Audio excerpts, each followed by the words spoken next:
What is going on, guys? I know I'm a little bit earlier than what I changed it to, but I'm always confused when we do these 8:05 games here on the IFL network. I don't know if that's IFL 8:05 pregame or IFL kickoff, but we are watching the Tulsa Oilers against the Fishers Freight. Fishers comes in at 3-9. They'll get the opening kickoff to the 5, 10, 15, 20. Breaks it 25, 20. Still on his feet. 10, 5. Touchdown Freight. Opening kickoff. Or is he going to say he was out of bounds? King, the new running back for the Freight, and they are going to mark him out of bounds all the way back around the 10-yard line. Oh, there was a penalty. So it's going to be 1st and 10 for the Freight at the 5-yard line. Negate that huge kickoff return, but the Freight will get the ball first here. So 1st and 10, clock is running. For those of you that want to listen to me and watch the game simultaneously, we're at 14:36 and counting. Running clock here in the IFL. The Freight are going to start deep in their own possession. Quarterback, I think that's Davis to start. He's going to put men in motion, takes the snap, hands the ball off, and the running back will get to about the 8 to 10. And Smith for Tulsa is the one that knocked him down and made the tackle. So it's going to be 2nd and 8 for the Freight. And it is Harper, actually, is going to be the quarterback for... Or no, it's Espinoza? No, it's Harper for the Freight. They've had a lot of quarterback changes, have the Freight. First or second down passes incomplete. Intended receivers JT Stokes and Hawkins was there to make the tackle. Incomplete pass. And we are now 3rd and 8 for the Freight at the 7-yard line. So Harper, the 5th Freight quarterback. I don't know what happened with Espinoza or any of the other quarterbacks. But Harper will take the snap, looking to throw. And it's going to be timeout. Timeout indeed by the Freight. And with 12:50 left to play in this first quarter, miscommunications early for Coach Wooten's team. As I'm looking at him right now, huge game for the Freight. They're coming off of a big win against Green Bay, where they pulled it off at the very last second in a spectacular game. I was at the Fishers Event Center, and now they are battling 3rd and 8 on the 7. For those of you who are close to the Bach in Tulsa, decent crowd they're showing. And they're having noisemakers. They're selling, looks like raffle bags. As the Freight now break the timeout. Still 12:50 to play. After the timeout, Harper out of shotgun. Wearing number 2 on his chest. The Freight are wearing their blues with gold numerals and blue helmets. All blues for the Freight. Tulsa in all white. Black turf with gold end zones for the Oilers. Harper takes a snap, looking, throws. It is caught at the 10 and goes no further. Maybe the 11 is where they get forward progress, but Doss makes the stop for the Oilers, and it's going to be 4th and 4 or 4th and 5, depending on forward progress. It's going to be 4th and 4 for Coach Wooten's team, and what are they going to do? Are they going to attempt the kick, or are they going to go for it here? They look like they're keeping the offense on, and for time sync, we're looking at 12:15 and counting. Running clock here in the IFL. 4th and 4. Harper puts men in motion, and now starts the play. Takes the snap, has time to throw. Looks, airs it out deep, and it is caught into the end zone. Touchdown, Freight. No flags this time. It looks like it was J.T. Stokes with the score. And the Freight are on the board first here in Tulsa. And I'll wait until, and they do the little touchdown dance. And Harper put that on a dime. J.T. Stokes, who did not play last week against Green Bay, had a man in his face, makes an amazing catch, sliding to the turf. And Fisher's looking to go up 7-0. Snap is down, kick is up, and it is good. And Fisher's leads 7-0 here in the first quarter of the game. That was huge on 4th and 4. 11:10 left to go in the quarter. 4th and 4, and Fishers converts for the touchdown. First showing in the game for Harper, and boy, did he convert on it. Big time throw. Again, he was at the 11-yard line, so that is 39 yards into the air. J.T. Stokes with the reception. And Fishers, who are 3-9 on the year. Tulsa, 7-5. So both these teams are going in opposite directions. They did meet in week 3 of the IFL season. It was the inaugural game. And you can see it on the channel, my recap of that game.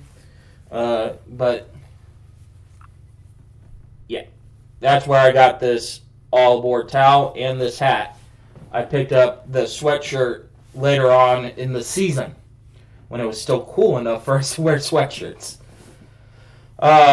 So the kicker for the Freight, ready to put this one in play. Huge opening for the Freight.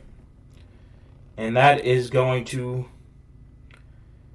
be an unsuccessful deuce attempt. So the ball will go out to the 20-yard line. For those of you who don't know what I just said when I said deuce, it is a 2-point attempt that the kicker can do at the kickoff to put 2 more points on the board. And if it goes through the uprights, it's 2 points, and the ball is at the 5. This, however, missed, so it acts as a touchback and will go to the 20-yard line for Tulsa, and they will get their first offensive possession of the game.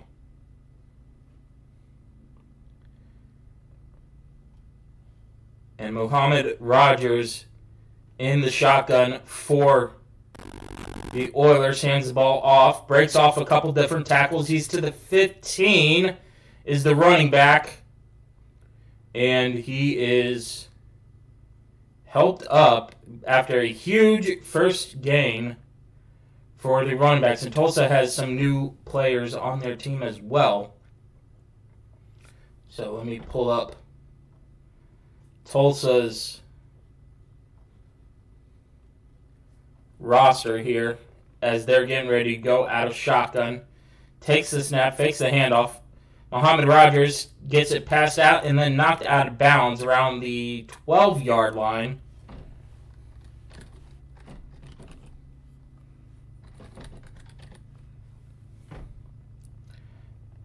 And now it's 2nd and 5 for the Oilers, who are looking to score quickly once after the big freight score here in the opening quarter. Muhammad Rogers out of shotgun. Takes a snap. Keeps it himself, and he's knocked out of bounds around the 10. Not enough for the first down, so it's going to be 3rd down for the Oilers. I'm still looking up the Tulsa roster here. So TJ Edwards, who was the quarterback last time these two teams played, and they have Hussein Rogers. I think that's Muhammad Rogers. But on their website, they only have Rogers. And they don't have a number 20. So, one thing I'll say with the IFL, as Tulsa will equalize with that touchdown off that pass, but wait.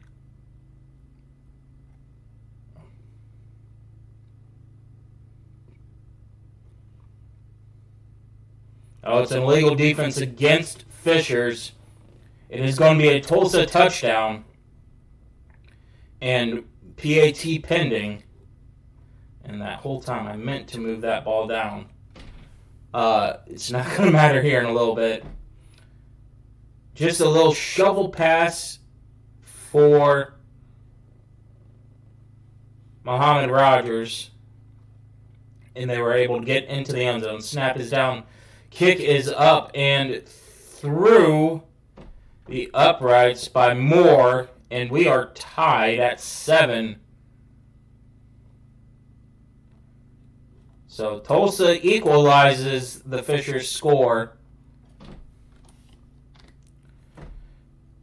And we're tied at 7, heading into our first commercial break of the game. I want to see who that pass was to.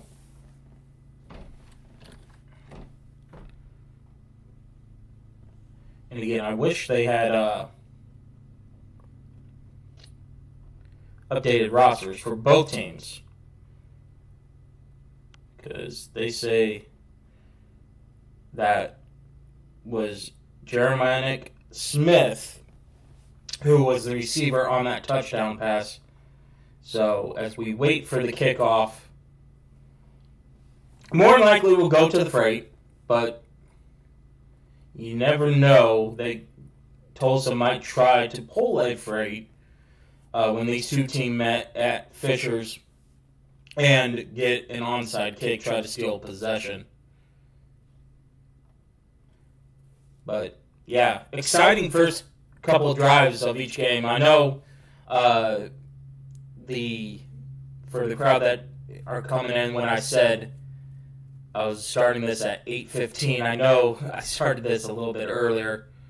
Like I said, I'm always leery about the start times on these because I was watching Quad City play Massachusetts, and that game was set to start like at 7:30.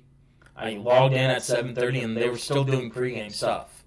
So, more as we come back from commercial. 8:18 left to go in this first quarter of play. We're tied at 7 for the Tulsa Oilers and the Fishers Freight. IFL football Saturday coming around. Fishers has 2 timeouts left. Tulsa has 3. Fishers had to burn the timeout in their opening drive. As Moore's set to kick this one off, he's going to attempt the deuce. And this one is a high one, and it is not going to be a deuce. They'll Fishers will return out to the 15, and that's where they'll start their possession.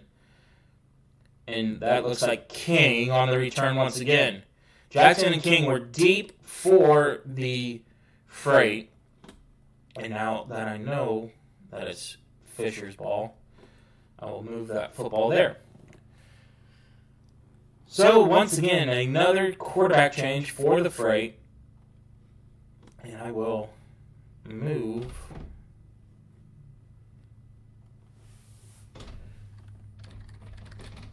there's another penalty against Fishers. So they'll move it to the 7.5, half the distance to the goal penalty.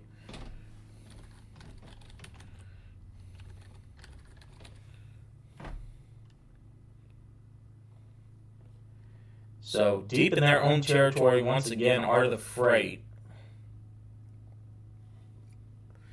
Out of shotgun, puts the man in motion, takes a snap, has time to throw, and it skips out of play. And that's a nice souvenir for a young person. As now it is 2nd and 10 for the Freight.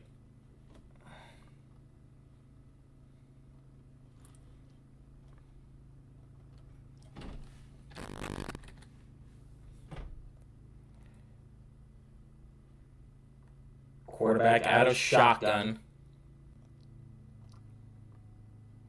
Takes a snap, hands the ball off to the 15, to the 16 maybe even.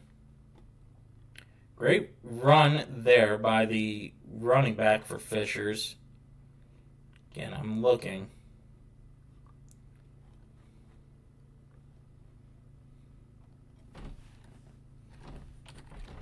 Because, again, Fishers made a lot of changes here.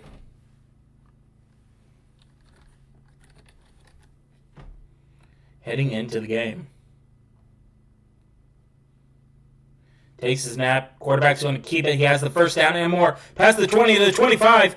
Into Oiler territory to the 22.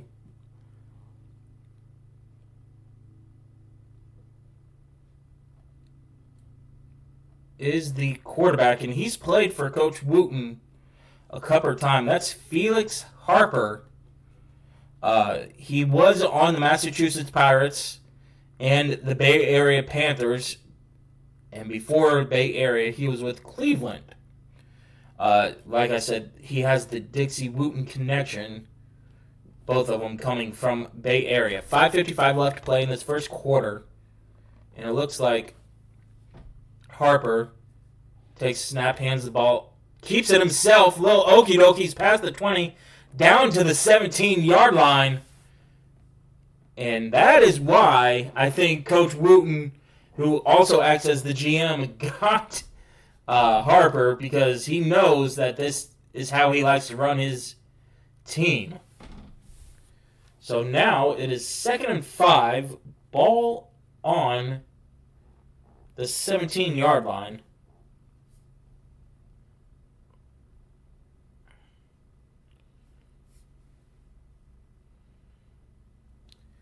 As Harper puts his man in motion, takes a snap, hands the ball off, and I think that's King. He busts it open down to the 10, and that's actually Roberto. Roberto. He had a good game for us last week against Green Bay, so good to see him.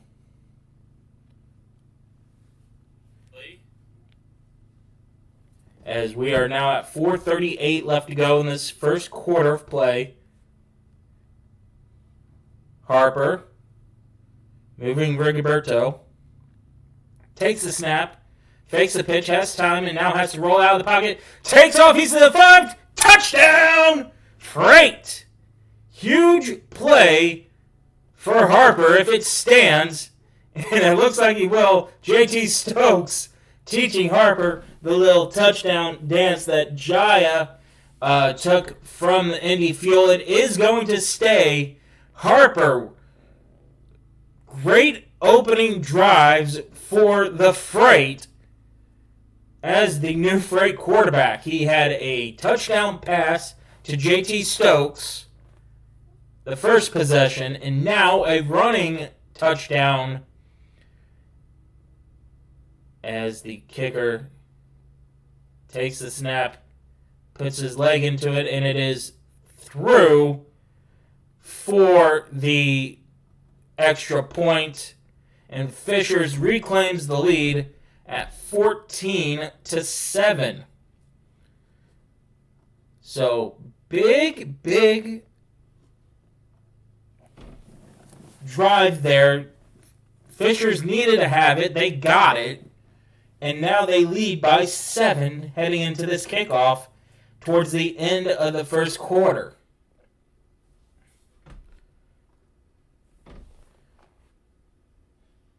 And I'm trying something new here. Obviously, it's an away game. I plan to go to all the home games for the Fishers Freight, but for the road games, if this is looking okay when I watch this back, I will continue to do this. If you want me to continue to do this, let me know in the chat and in the comments below once this goes on demand. But again, early in this game, if you're just joining us, Fishers had possession first. On a 4th and 4 from their 11, the new quarterback Harper launches it deep into the air, and it is caught by J.T. Stokes for the touchdown, making it 7-0. And then Muhammad Rogers for the Oilers march themselves down the field, and they equalize it at 7. But Harper just took it himself on a second down play and scores once again for Fishers. So there is our lead at 14-7. 3:36 left to play in this first quarter. Again, Fishers coming into this game at 3-9, and Tulsa at 7-5. Fishers looking to put the ball in play. Kick is away, and it is good for the Deuce. And for those of you who are, once again, new to the IFL like I was this year, the Deuce means when you kick the ball off the tee in a kickoff and it goes through the uprights, you get 2 extra points. So it is now 16-7 in favor of Fishers. And Muhammad Rogers will take their second possession for the Oilers at the 5-yard line. The kicker for Fishers on his first attempt missed the Deuce, and so Tulsa got the ball at the 20. That is the risk-reward for going for the Deuce.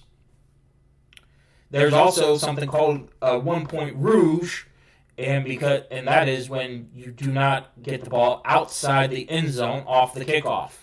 It's only happened a couple of times that I've seen. Muhammad Rogers takes a snap, has it himself, and he's tripped up at the line of scrimmage, but still gets a couple of yards. Cameraman panned away before could figure out what was wrong, as they are recognizing some people in the stands. It almost looked like Fishers jarred the ball loose, but Tulsa recovers. It's 2nd and 8. As they're showing the party deck at the box center. Muhammad Rogers puts the men in motion, takes the snap, quick pass at the 10, and brought down is by King, and it's going to be 3rd down with 2:10 remaining in this first quarter of play. Running clock here in the IFL, 3rd and 5, ball on the 10-yard line of Tulsa.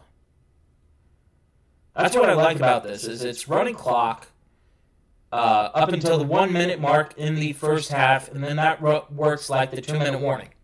It's called the 1-minute warning here in the IFL.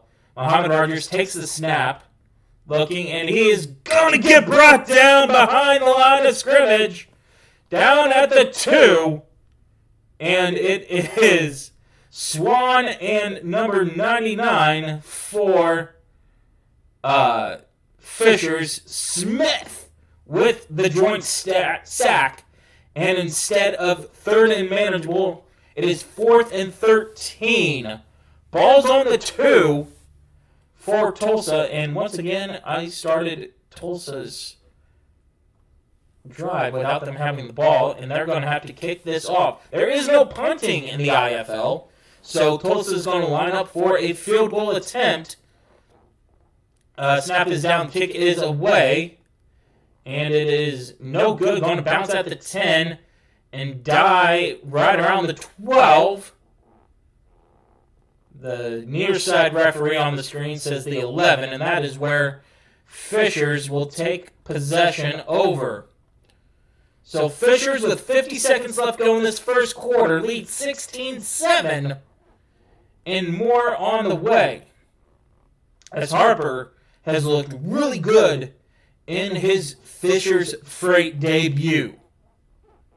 They will actually mark it at the 12-yard line officially.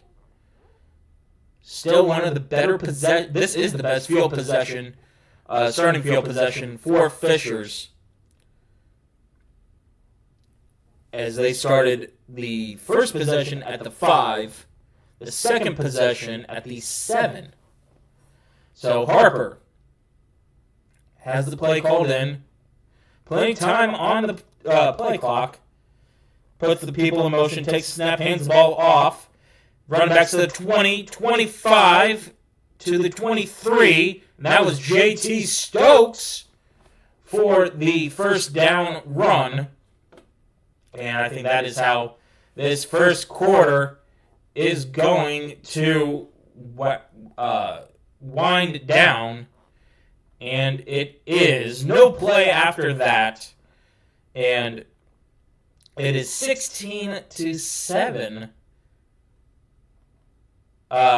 Fishers after one quarter. So we have second quarter now. Fishers will have it 1st and 10 as we get ready to start second quarter of play.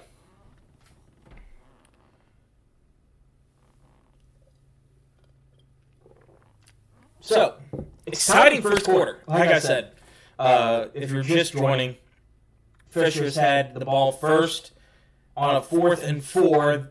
The new quarterback, Harper, launches the ball in the air to J.T. Stokes into the end zone for the opening score. Tulsa, with Muhammad Rogers, drives down the field after the missed deuce attempt and scores the equalizer at 7.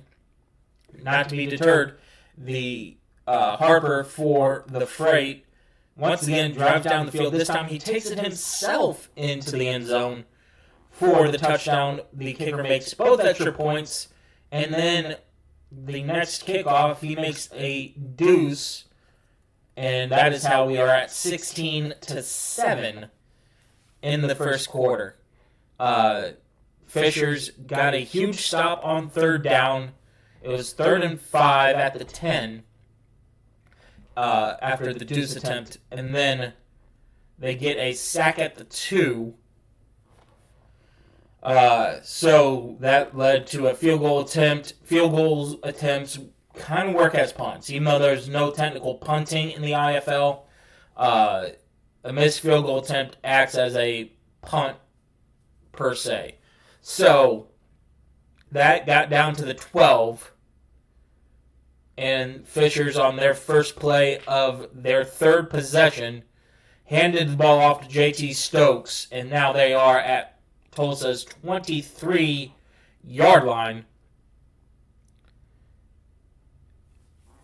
It's been a very impactful first quarter. The over-under is 83.5 points on this, and the line was Tulsa minus 8.5. For those of you who care. Anyway, starting the second quarter, clock is winding. Harper gets everybody set, puts the men in motion, will take the snap, hand the ball off. I believe that's to Rigoberto. And he is stopped behind the line of scrimmage It was Rigoberto, but it looks like they'll get forward progression to the 21-yard line. So gain of 2 for Rigoberto. Huge play. And it's interesting to see, again, Harper is playing really, really well in his first game with the Freight. But Espinoza played well in his only half with the Freight, too, against Green Bay. Harper takes snap, takes it down himself. He pump faked a couple of times and gets down to the 18-yard line. So it's going to be 3rd and about 5 off that 3-yard gain. Or are they going to mark it back at the... Are they going to say no gain? He ended up at the 18, but they're going to say no gain. Ball still at the 21. 3rd and 8 for the Freight. Harper takes a snap at his own 24. Design quarterback keeper. He's to the 15. And he lost the football. No, he didn't. He got it back. So it's going to be 4th down and 3. Ball on the 16-yard line. They need to get to the 13. Great pickup of 5 on that design quarterback keeper. Working with long shots is difficult as Harper gets the play from coach and general manager Dixie Wooten. Breaks the huddle and will put man in motion, take the snap, keeps himself, now pitches out to Rigoberto, and he's going to get stopped short. Huge stop for the Oilers, and that was Harvey that made the initial hit at the line against Rigoberto, and Tulsa will take over at the 16-yard line. So Coach Wooten gambled with it and lost on the option play. Rigoberto had to get to the 13, only got to the 14, it looks like. So just 1 yard short, and Harvey, once again, huge, huge stop. So Muhammad Rogers will take over. Ball's on the 14-yard line. 12:06 to play, and we will have flag on the play. Looks like a little false start. And it is. False start against the offense. Backs him up 5 for the first down. So it's 1st and 15 now for Tulsa. And let's move that ball down there. I actually remembered not towards the end of Tulsa's drive this time. Under 12 to play in the first half. Fishers still leads by 9. I can math. Muhammad Rogers puts man in motion, takes the snap, quick bubble screen to the 10, 5, back to the original line of scrimmage. He didn't quite get to the 15. Was Augustine. Augustine had a big game against the Freight in their first game, and he's had an impressive IFL season so far. They will get forward progress to the 15. Wow, I didn't think he got there. At any rate, it is 2nd and 9 for the Oilers, looking to respond and maybe equalize here. Muhammad Rogers will take the snap at the 10, pitches outside, and got nowhere. Actually lost a yard or 2. Was Novak.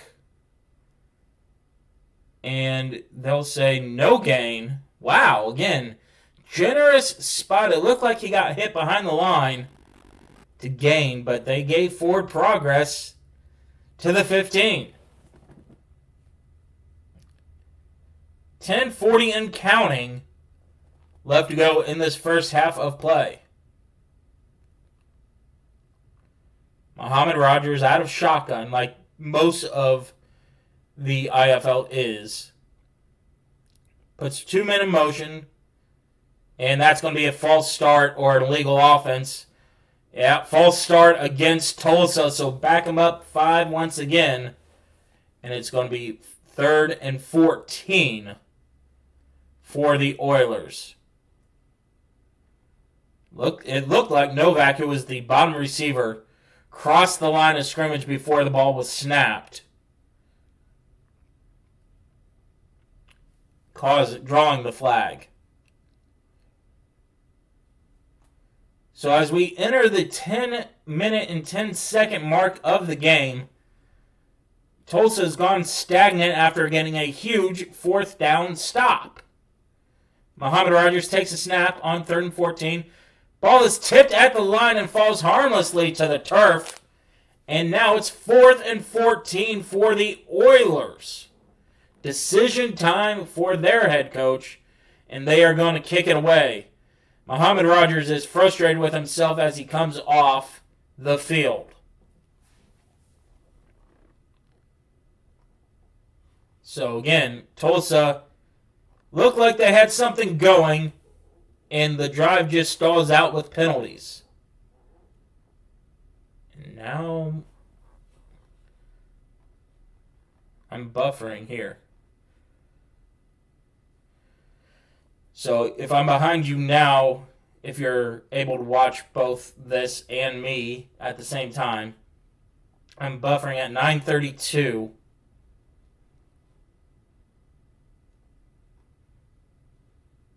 I just reset the game here. So I'm way behind now. So let me... That's not good.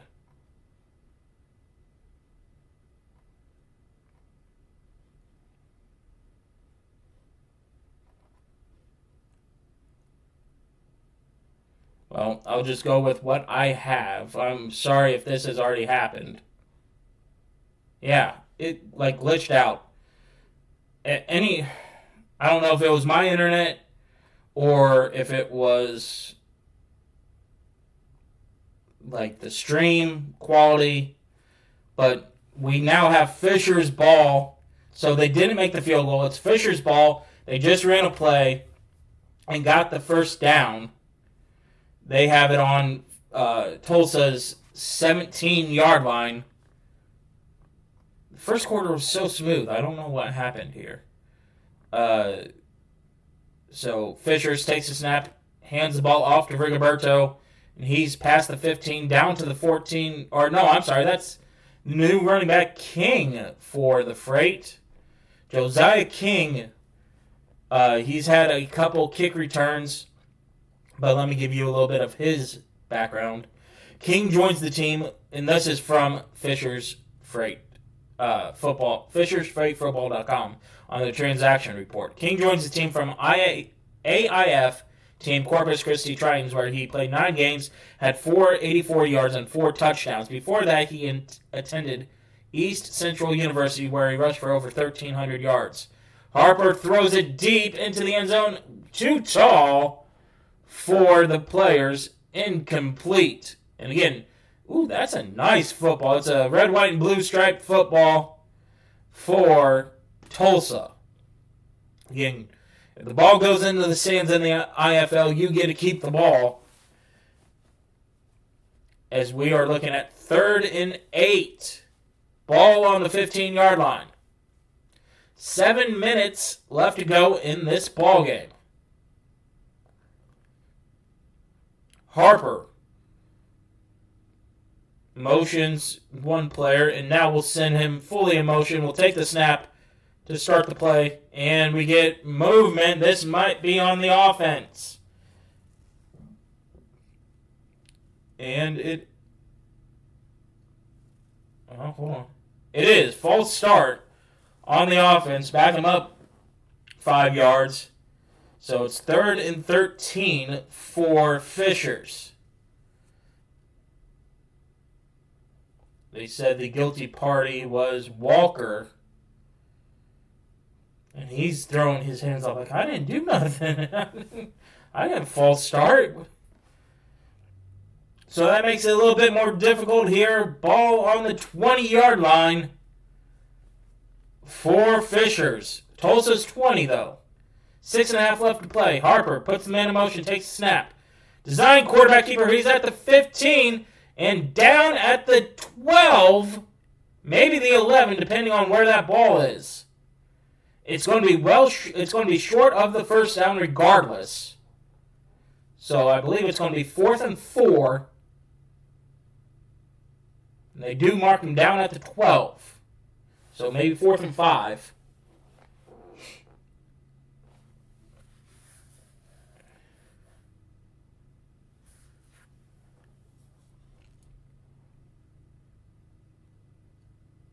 Oh, it's going to be against the offense. There was a flag I didn't see against the offense.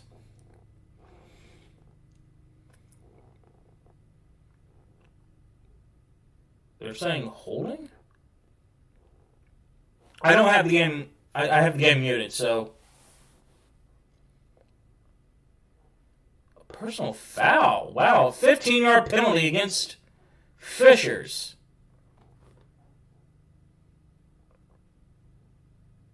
Wait. Yeah, the referees are starting at the 18. There's 10. Okay, it was holding. I was going to say a 15-yard penalty. What was the foul? Anyway, instead of 3rd and 13 or 4th and 3, it is 3rd and 20, 6:15 left to play in the first half. Fishers leads 16-7. Harper takes a snap, looking to throw, has time. Now he's going to tuck it and run, or no, throws it incomplete. Intended receivers J.T. Stokes. And now it's 4th and 20. Ball is on Fisher's 20-yard line, 23-yard line. So, going to be a field goal attempt here for Fishers. In the IFO, you get to choose your spot of where you start, where that ball is placed. So, Fisher's kicker tells him line it up right in the middle. Okay, Espinosa is the holder for the kicker. Snap is down. Kick is up. It has leg, and it is no good. Just wide left. And now Tulsa will get that ball at the 20-yard line as it sailed through the end zone. Or no, it was at the 5-yard line. I'm sorry, touchback.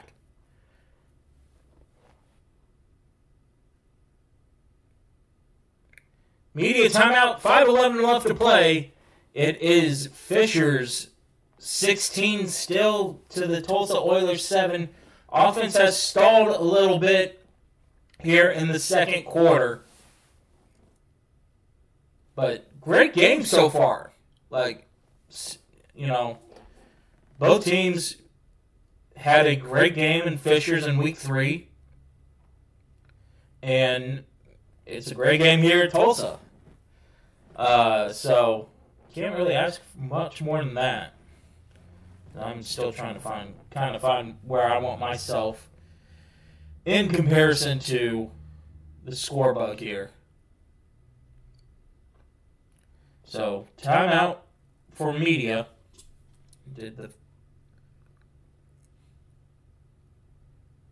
Okay, didn't freeze again. I'm going to step away for a second, try to crack a softener here.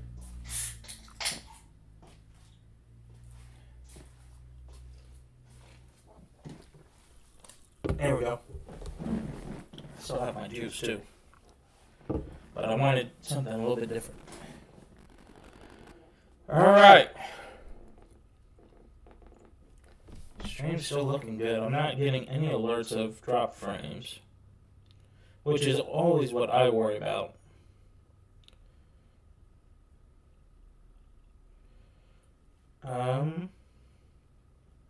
So in baseball news, I'll save baseball news for later, for halftime maybe. As that first play went backwards, it's going to be second down and 12 after a loss of 2 on the play. And it looks like they made Tulsa made a quarterback change. There's Muhammad Rogers.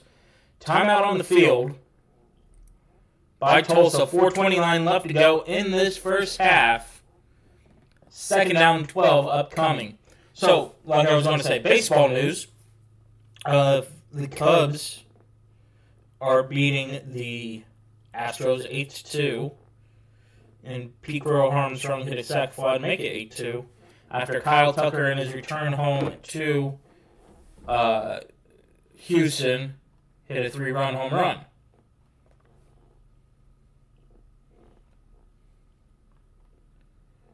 I'm sorry. Give me a second.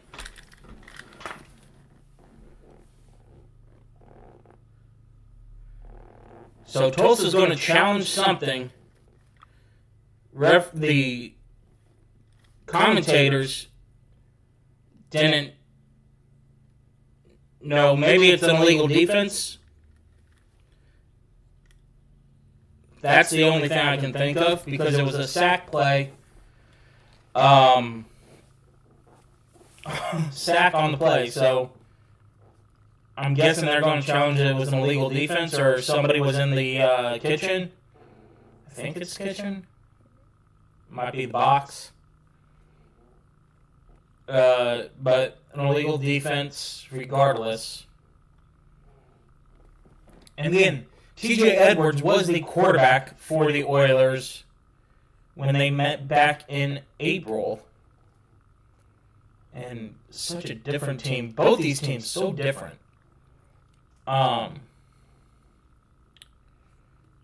Cole Blackman.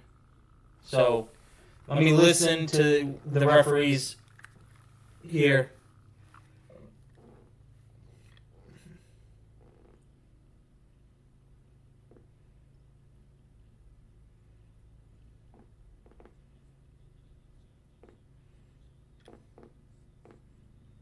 Okay, so apparently the challenge was unsuccessful. It is very echoey at the block, or BOK Center, however you want to say it. Tulsa fans, let me know. Not trying to disrespect your arena in any way, but it seems like another microphone issue for the IFL. They had this, again, between these two teams in the first matchup. So I'm blaming the IFL. I'm not blaming Tulsa's stadium. It is a nice arena, don't get me wrong. 2nd and 12 here, 4:29 left to play. Muhammad Rogers takes a snap in the end zone, fires it deep, caught by Cole Blackman. He's out to the 20-yard line before getting knocked out of bounds. But it looks like there's a penalty flag. Fishers is pointing like there's a penalty.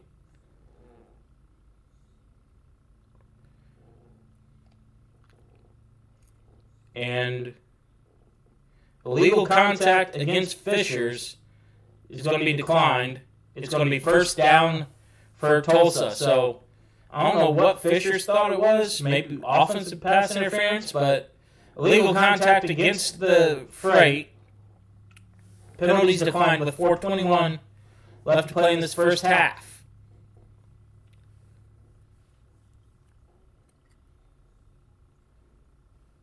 Muhammad Rogers out of shotgun now. Will put the people in motion, takes the snap. Quick throw, caught and knocked out of bounds against the barrier. That was 7. Hussein Rogers. No? Smith. Jeremiah Smith was the receiver on the play.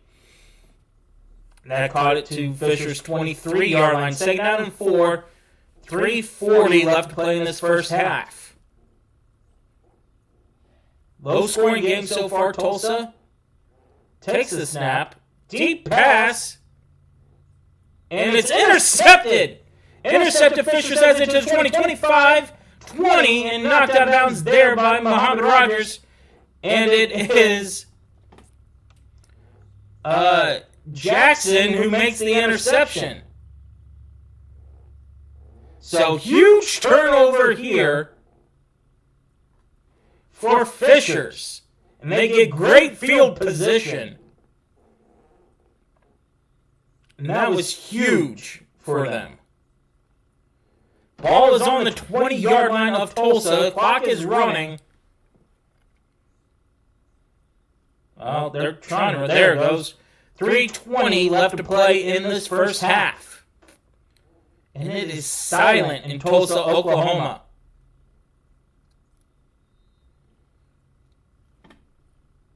It's going to be Harper out of shotgun.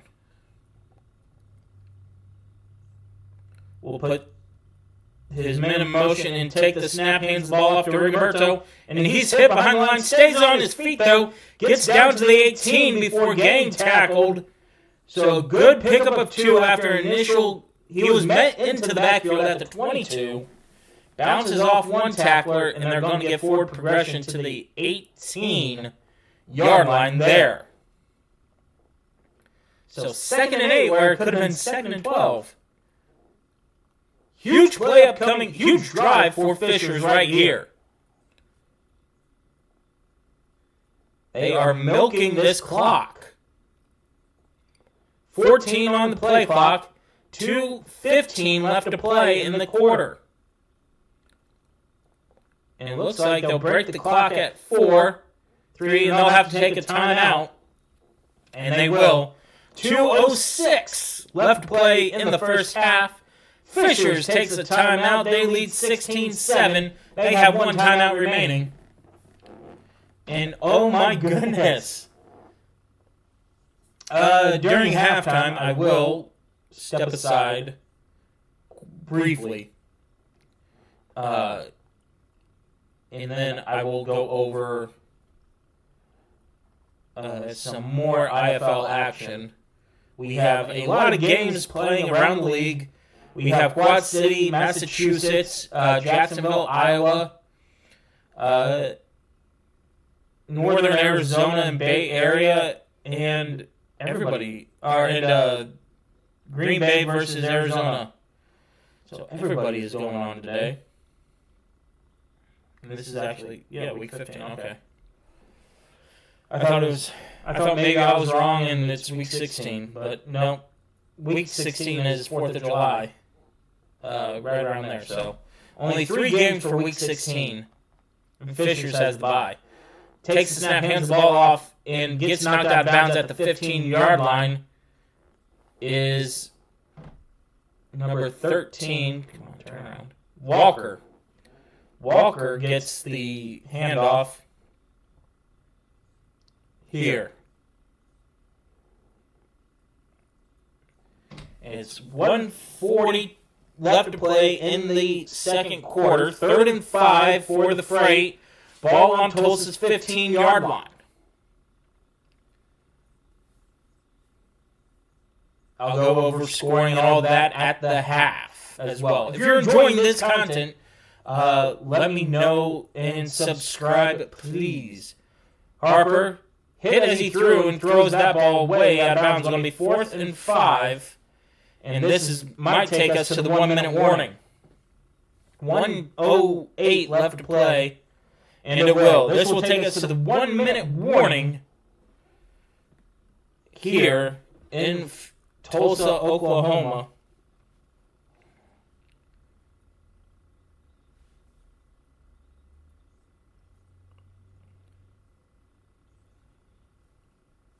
And Fishers has a 9-point lead. I'll adjust all this too. as we hit the media timeout. 1 minute warning. That acts like the 2 minute warning in the outdoor game. So, let's go over. I will go over scoring right now since I have the time. Fishers had the ball first, and they were 4th and 4 on their 11-yard line. And Harper, the new quarterback, throws it deep to J.T. Stokes into the end zone for the touchdown. Muhammad Rogers for Tulsa, on the other hand, drives down the field after the misdeuce attempt for Fishers and got it to they started at the 20s, got all the way down, scored a touchdown there. Harper, few plays later, then marches himself and his team down the field and scores a rushing touchdown this time to make it 14-7. And then the kicker for the Freight too. Since I have the time, I will look it up here. As long as they've updated the roster. Sometimes they don't update these rosters. Oops, I had it too.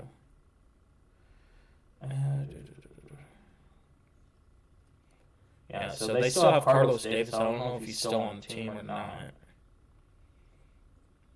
1 minute left, and I'm looking for the kicker. Cam Sutherland. That is the Fishers kicker. Sutherland made a deuce off of the ensuing kickoff. So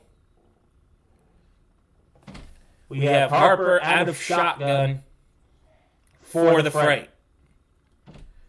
4th and 5. They're not going to kick a field goal here. Harper takes the snap. Takes it himself. He gets to the 5. Reaching and not getting to the end zone, but out of bounds. And it's going to be holding. So wait a second. Coach Wooten is not happy at all. And the flag was at the 10-yard line. Oh, my gosh. Fishers had the first down, 1st and goal, and instead it's going to be 4th and 10 on the 20-yard line. Does that change what Coach Wooten does here? You would think it would. And it does. Coach Wooten will come. Sutherland will come out. He has the leg. 54 seconds left to go in this quarter, in the half. It is going to be 8, 25, 26, 27, 36-yard field goal?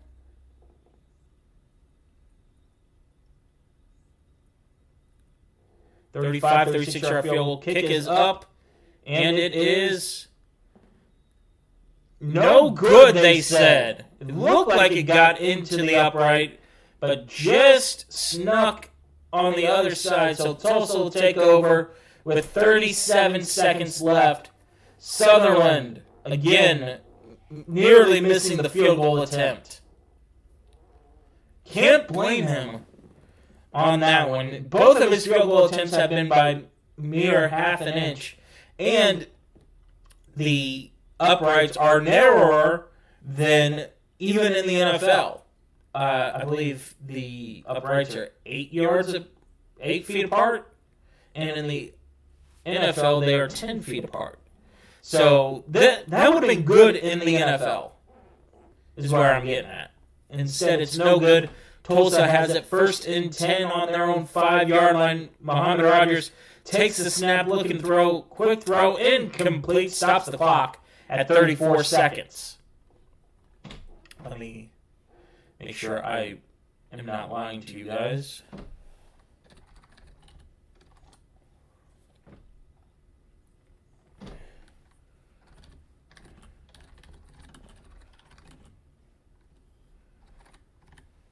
Muhammad Rogers out of shotgun once again. Takes the snap, going to keep it himself. He's to the 7, to the 8 before he gets knocked down, and there's going to be a timeout on the field. You would think this would be by Tulsa as it's going to be third down. Yes, the NFL crossbar consists of pad post crossbar 10 feet off the ground and two 35-foot tall uprights that are 18 feet 6 inches apart and are topped with orange streamers for the NFL. So 18 feet 6 inches. Now let me go with the IFL. The indoor football has a crossbar height of 10 feet and are 10 feet wide. So that would have been good in the NFL for Sutherland. By a wide margin, that would have been good. Both of his field goals would have been good in the NFL. So he has a good leg, even though he's missed both field goal attempts. And now there's a So the referees were just talking to Tulsa's coaching staff, and they got a personal foul face mask. Wow.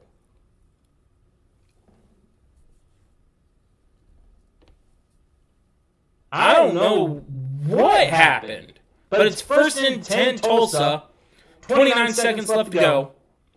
Ball on the 22-yard line. Muhammad Rogers takes the snap, looking to throw. Has time all day, launches it deep, and it is incomplete into the stands. 24 seconds left to play. Holy moly.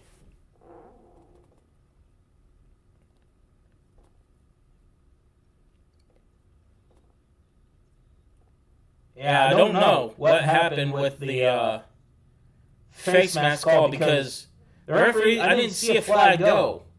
And once again, Tulsa's playing on a black turf. White numerals, they're in white. You would think a yellow flag you would be able to see.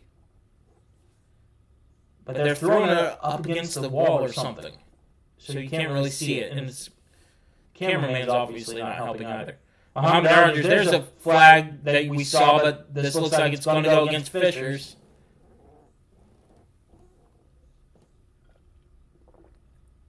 Wait on the penalty. That flag was thrown 25 yards.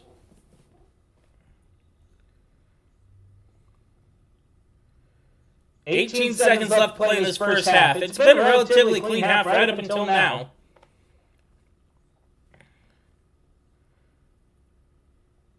It is against Fishers. Illegal contact against Fishers. And the wheels are starting to fall off for Coach Wooten's team. They still lead by 9. 18 seconds, and now the clock's going to roll, right? No, clock's not going to roll. Going to go on the snap. Muhammad Rogers takes said snap, steps up into the pocket, now going to take off. He's to the 20, he's to the 15, 10, and he's knocked down hard by Jackson. 11 seconds left to go in this game, in this first half, excuse me. Ball's on the 10-yard line. It's going to be 1st and goal for Tulsa, and Tulsa's going to take a timeout. Showing the replay on Jackson, he got to the 15, 10, and then Muhammad Rogers got to the 10, and then Jackson just lowers his shoulder into him. Little legal frustration taken out there by Jackson on Muhammad Rogers. Rogers did not try to slide. So, legal play. 11 seconds left to go in the second quarter. Timeout Tulsa. Each team has one timeout left. As we look at this here.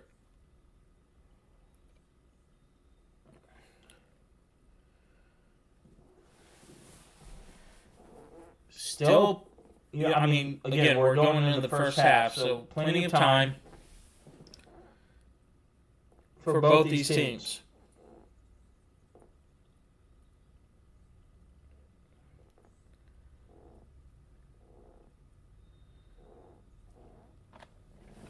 Muhammad Rogers, Adam shotgun here. Ball's on the 10-yard line. 1st and goal for Tulsa.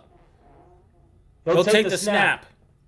Looking to throw. Now rolls out of the pocket, launches it deep, and it is out of play with 5 left to play in the first half. And once again, all these fans are getting good souvenirs. Red, white, and blue striped ball for Tulsa. 2nd and 10, 5 seconds left. This should be... There's an illegal contact against Fishers?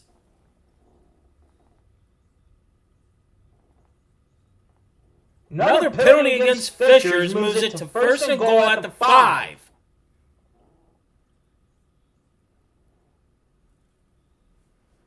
Boy, I don't know how you can call illegal contact, or whatever they called, that moved it half the distance when the ball was 15 rows up in the stands. There's a flag. This should be against Tulsa.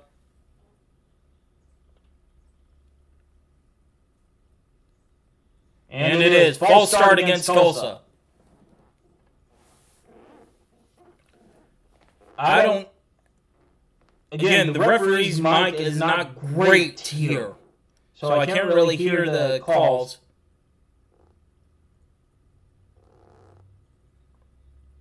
It's 1st and goal, ball on the 10. 5 seconds left to go in the first half. And instead, Tulsa's going to try for the field goal. Instead of running another play, they're going to try to kick the field goal. The kick is up. And it is no good. No good. So Fishers will have the ball with 2 seconds left to go in the first half. Enough for one last play. Ball is going to be on the 5-yard line.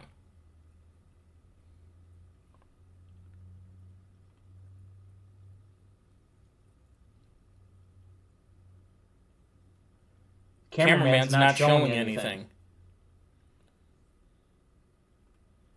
So, yep, Fishers has the ball on the 5.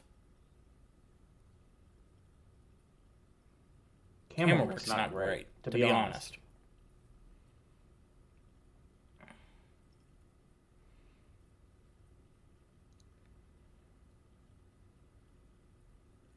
First and 10. And it looks like Coach Wooten's just going to kneel this out. And they will kneel it out. There's a flag. I don't know why you throw the flag when you false start against the offense. You know you're trying to kneel this out. Now you can't.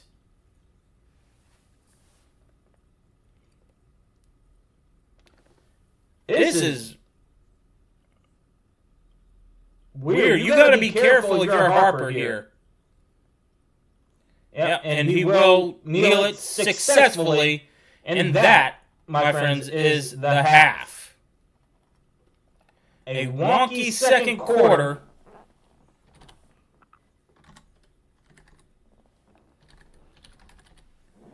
Leads to the 16-7 halftime.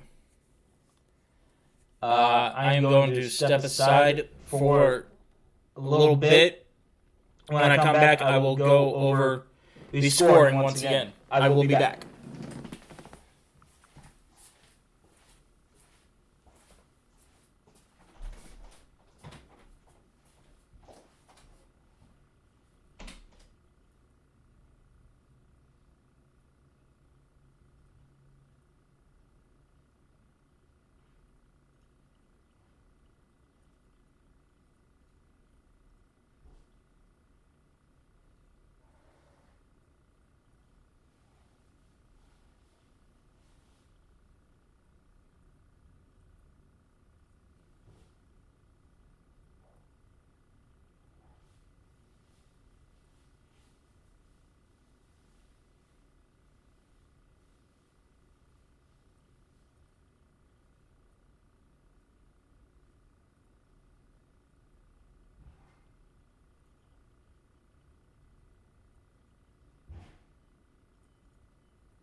Sorry, I haven't eaten yet.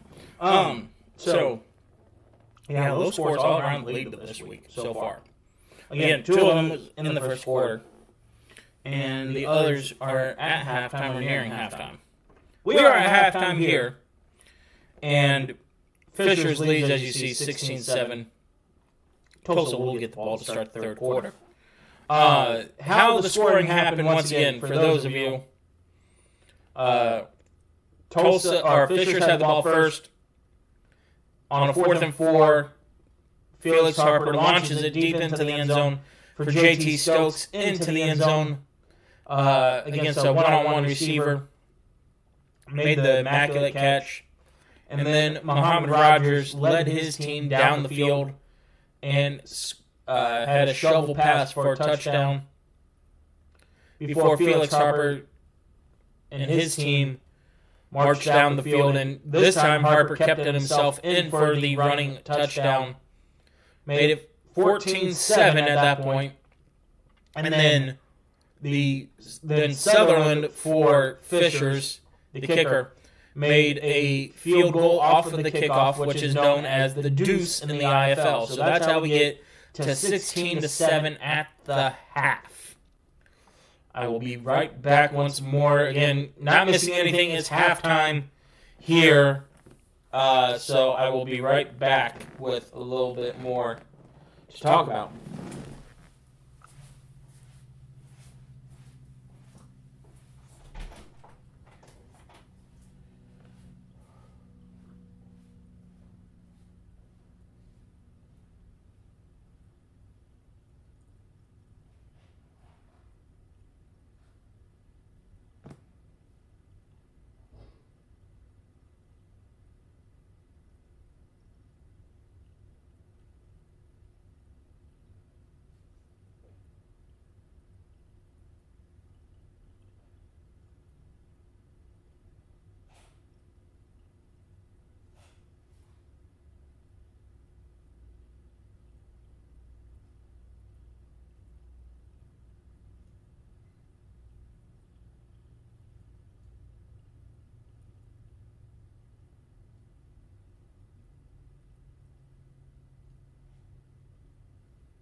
Okay.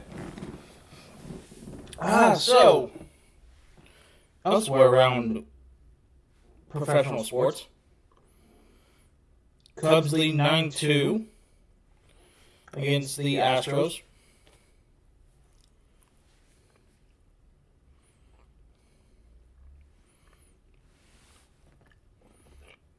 Kansas City beat the Dodgers. That's amazing. I'm a Kansas City fan, too.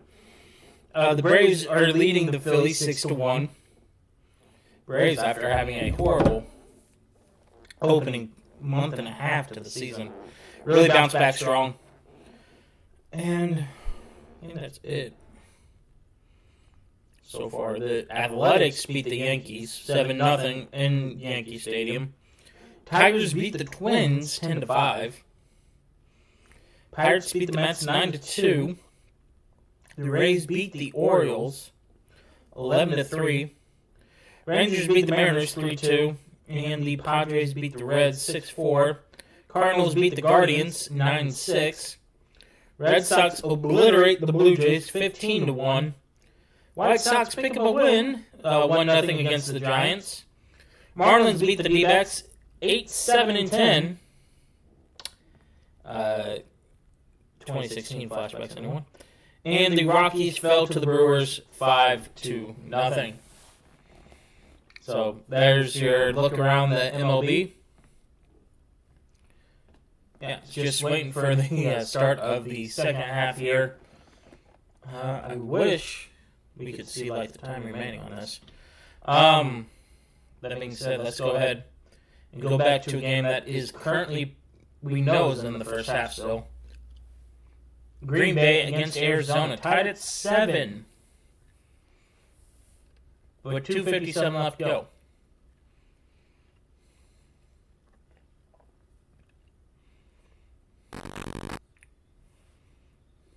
So, that's a good matchup. Green Bay, one of the top teams in the East, against one of the top teams in the West in Arizona. Speaking of Arizona, let's go to Northern Arizona against Bay Area. This game works even worse than the game that we have. It's 6-3.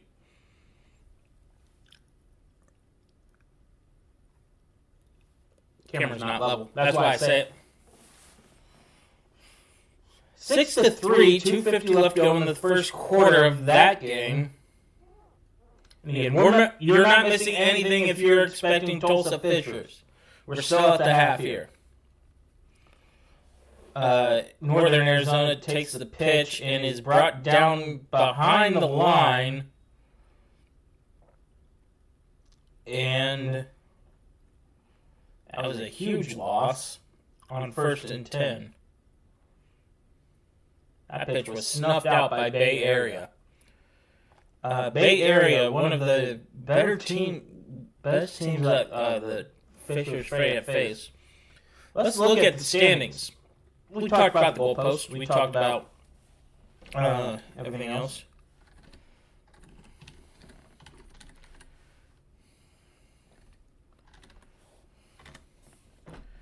Uh, 2025 standings. Quad City is leading the East at 9-3. Then it's Green Bay and Jacksonville at 8-4. Tulsa at 7-5. If the players were to start today, Tulsa would be the last team in the playoffs. Each conference gets 4 teams. And so Tulsa right there at the line. Massachusetts would be the first team out at 6-5. Then Fishers at 3-9. Iowa bringing up the rear of the pack in the Eastern Conference at 1-10. For the Western Conference, Bay Area is 9-2. San Diego Strike Force is 8-4. We haven't seen them play yet tonight. Arizona Rattlers are 7-5, and the Vegas Nighthawks are 7-5 as well. So there's your cutoff at 7-5 for Vegas. And I believe, so the cutoff right now for both leagues, both conferences is 7-5. Then you have the Tucson Sugar Skulls at 5-6. The San Antonio Gunslingers at 3-9, and the Northern Arizona Wranglers at 1-11. So once again, first time watching the Freight live, at least with my commentary. It's been an up and down season for this team. It's an expansion team, so you don't expect them to be great, but it's been a wave of emotions, just like this first half has been. They started off amazing, winning their opening game against Northern Arizona 41-29. Then their home opener against these Tulsa Oilers, 40-29. Massachusetts, they go on the road for their first loss of the year against Massachusetts, 50-47 on a last-second field goal. So again, 3 games in, you're 2-1, and your one loss was by a last-second field goal. You have to feel really good about yourself. And then you head back home against Bay Area, and you lay an egg. Lose 57-41 in that one. That's okay. You go up against a winless Iowa Barnstormers, and you ride the ship, go 3-2, right? No, wrong. You get blown out of that out of the Wells Fargo Arena, 68-37. Then you come back home on a military appreciation, Star Wars night, and lose that one in overtime. So again, your Bay Area was a little out of hand, and you get blown out by Iowa. Then you take on Quad City for the first time, and you lose in overtime 55-48. So again, you're in that game, and you're in the Massachusetts game. A couple plays each way, you're looking at 4-2 instead of 2-4. Then you travel to Jacksonville. I mean, you played in Jacksonville. You got blown out like the Cold Stew in the outdoor game, 59-27. Then in the weird quirk of the schedule, you play Jacksonville again a week later on Military Appreciation Night. Lose that one 46-40. So again, you're in that game. So really close, one-score game. That's 3 one-score games in your first. Let's see, 1, 2, 3, 4, 5, 6, 7, 8 games. 3 one-score games that you could have turned into victories in your first 8 games. So you could have been 5-3. And then you face Green Bay the first time around and get whomped 55-39. Come home and freight tackles cancer or battle cancer or whatever they called the event at the event center. Fall in that game 40-23. And then head to Quad City, lose that game 45-28 before taking on Green Bay and winning that one 57-56 at the last second. And that game was back and forth all night. Now you have tonight's game before you have a bye, and then you have to take on Iowa again in Wells Fargo Arena. Then you're home against the Strike Force. And then you finish the season against Iowa at the Fishers Event Center.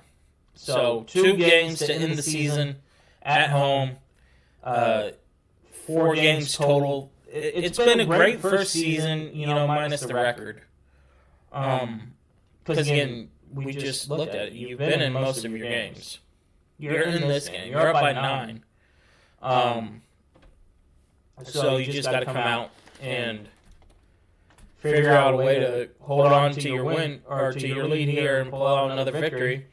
Shock the world again. Why not? So I am going to very quickly.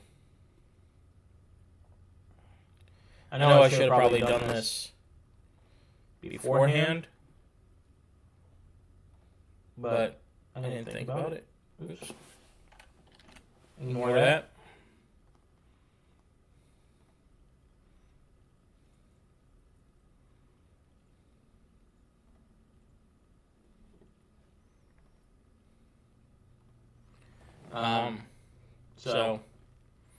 Well, it looks like we're getting ready to start the second half.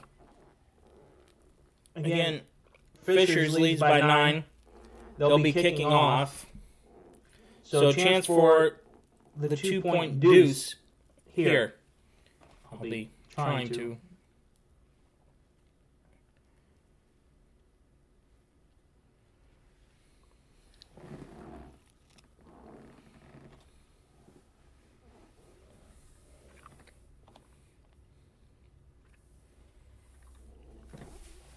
All right.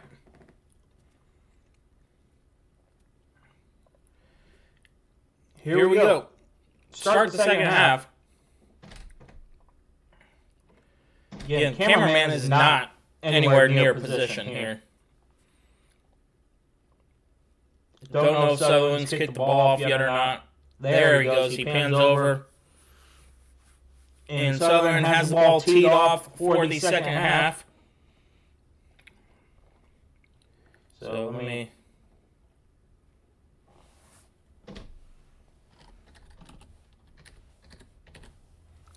do that. And Sutherland's kick is away. And it is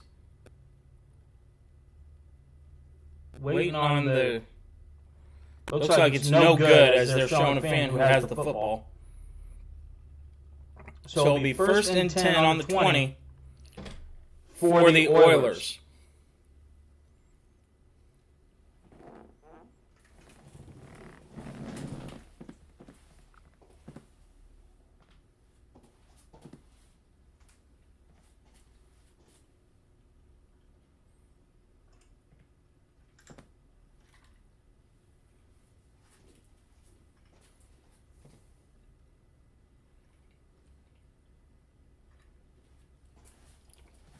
Muhammad Rogers hands the ball off up the middle, and gain of no game, says the near referee. That handoff was to number 24. Let's see if the roster has a 24 here. Trey, yeah, they do. Trey Harvey. So is he playing both ways?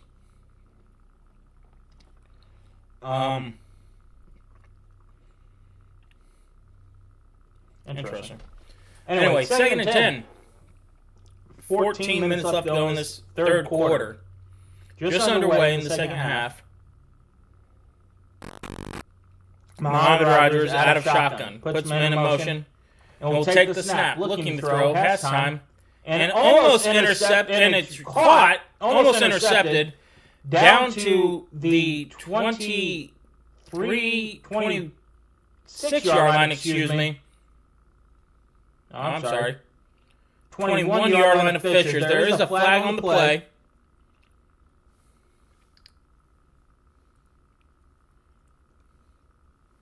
What are they going to call it? Illegal contact? That ball was ricocheted and Blackman caught it. Able to get down to the 21-yard line. Illegal contact against Fishers. That's the third time that's happened. I think they'll take the penalty. Yeah, they will. They'll take the penalty. It's going to be 1st and 10. Ball on the 25-yard line. Instead of 2nd and 1 on the 21. Okay, that makes sense. Not the penalty, but them accepting the penalty. Muhammad Rogers out of shotgun at the ball is at midfield. Will take the snap. Keeps it himself. Only gains a yard or two before stopped by Fishers.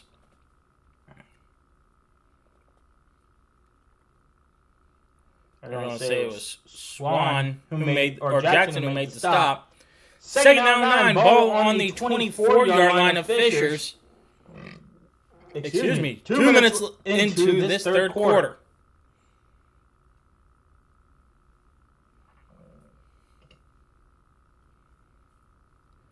Rogers takes the snap. Ball is batted down at the line. And it's going to be 3rd and 9 for the Oilers. Huge play there by the defensive line. Just getting a paw up on it and able to knock it down harmlessly to the turf. 2nd and 9. Ball on the 24-yard line of Fishers, or 3rd and 9, excuse me. Ball on the 24-yard line of Fishers. Muhammad Rogers out of shotgun formation. Will set the 2 receivers in motion, takes the snap. Has time, now steps up into the pocket, will take off and run to the 20, to the 15. He has the first down and more, as the forward progress will be stopped at the 15-yard line. Should be good enough for a first down. And it is. So breakdown on the secondary once Muhammad Rogers tucked that ball and ran. First possession of the second half, Tulsa down by 9. They have the ball and driving on Fisher's 15. Muhammad Rogers takes the snap, pitches the ball outside, and will gain about 4. That was Oakley on the tackle for Fishers. And it will be second down and 6. Tulsa can still get a first down without scoring a touchdown. They need to get down to the 5-yard line. Muhammad Rogers with his running back in the backfield. Puts the 2 receivers in cross motions. And looks like it's going to be a false start against Tulsa. It is indeed false start against the offense. Back them up 5, and it's going to be second down and 11. Ball on the 16-yard line. Again, shorter field here. If this is your first time watching an IFL game, 50-yard field, 8-yard end zones, and we just looked it up, 10-foot-high goalposts with 10 feet across instead of 18.5 for IFL, or NFL. Muhammad Rogers takes a snap, quick pass, gets his receiver, and he fumbled the football, but he set down by contact. And out is Harvey. So Trey Harvey is playing both ways. Lost his shoe as well. Trying to just stick his foot in it without having to retie cleats. I feel you there. 3rd and 8 for the Oilers on the opening drive of this second half. 5 minutes gone, like I said, running clock here in the IFL. So interesting all the way around. Muhammad Rogers takes the snap, has time, now loses time, steps up to the pocket, he's to the 10, 5, and stumbles down at the 2. He's saying touchdown, but he was definitely touched. And Muhammad Rogers will get the first down, but it's first and goal for Tulsa. Ball on the 2-yard line. Unless Tulsa's going to try to challenge that. Muhammad Rogers, he got clipped by a freight player at the 2. So first and goal. Muhammad Rogers keeps it himself and is brought down behind the line. That is big number 90 for Fishers. Let's look at him here.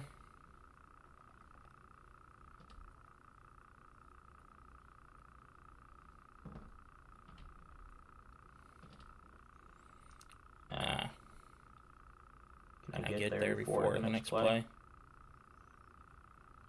Cannot. Unlucky.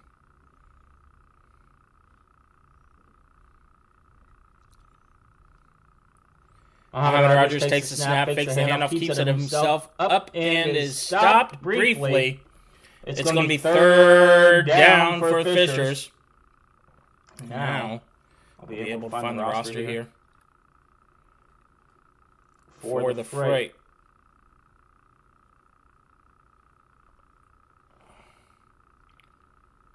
And they don't have a 90, so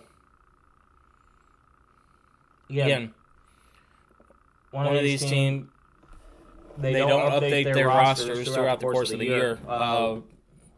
So whoever number 90 is for Fisher's good tackle. 3rd and 3. Ball on the 3-yard line. Muhammad Rogers takes the snap, has time, backs up to the 10. Launches it and is intercepted! Intercepted by Fishers! The second turnover, this time Jackson gets it.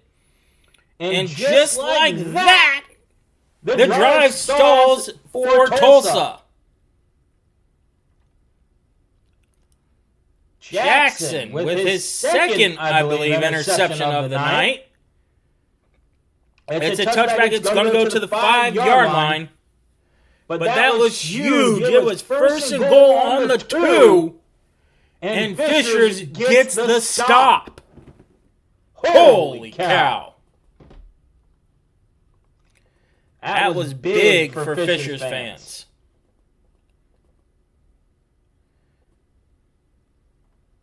Now Harper out of shotgun for Fishers. Will take the snap, keeps it himself up the middle. He's to the 10, 15, and 18 before he's brought down by Tulsa Harper. So a little Harper on Harper violence there. Harper for Fishers, where's number 2? Harper for Tulsa, where's number 1? And Felix, I'll just call him Felix, he scrambled for a good 13 yards on 1st and 10. Now it's 1st and 10. Ball on the 19. Felix Harper out of shotgun for Fishers. Sets the 2 receivers in motion. Takes the snap. Busted play. He will gain a couple of yards up to the 21, 22 maybe, for absolute 4 progression. He just spun around, and everybody thought that was a huge play.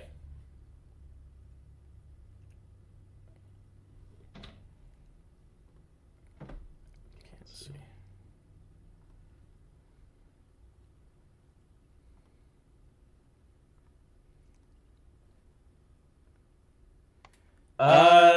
NBA man, I don't know who Eli Mack is. Are you a Tulsa fan?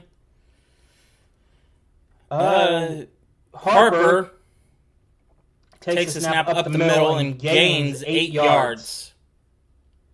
Like I said, I have the rosters that are on the players are on the official website. So Eli Mack.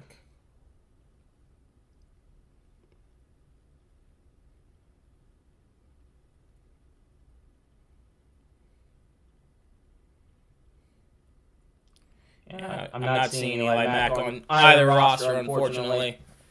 We have 3rd and 1 for Fishers. Ball on Tulsa's 23. It's going to be a free play, it looks like. Hand the ball off to Roberto, and he has the 1st down. Waiting on the flag, though. Maybe it's not a free play by the reaction of Roberto. And it is offsides against the defense. Penalty is declined, so Roberto will get that carry for the 1st down. I'll look up who this Eli Mack is as we're getting ready to start the next play.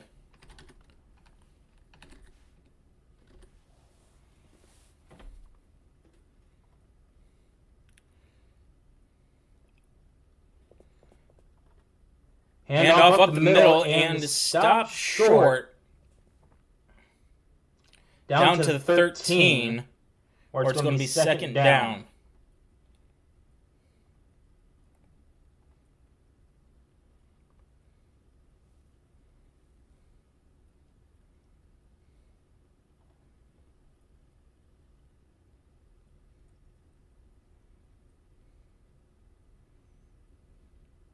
Oh, I see. Yeah, he is an Oiler. I don't know. Like I said, I didn't see him on the roster. So, NBA 2K, he might. Takes the snap, hands, or Harper keeps it. He's down to the 10.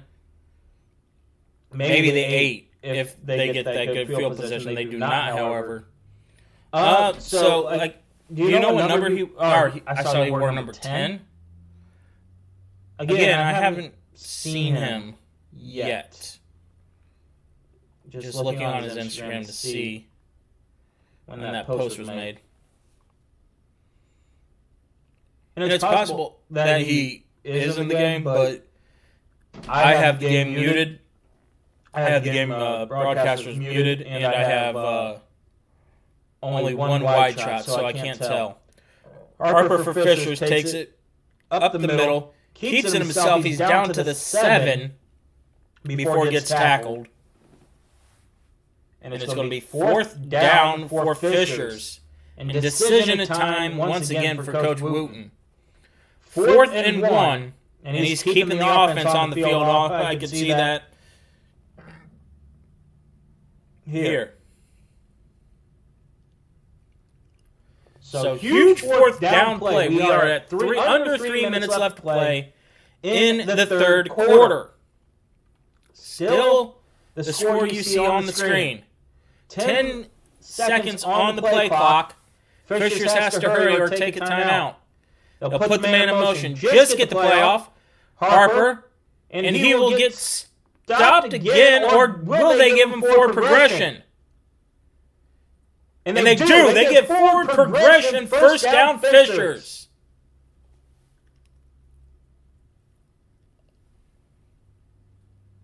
It was 4th and 1. The referee on the near side is signaling 1st down Fishers.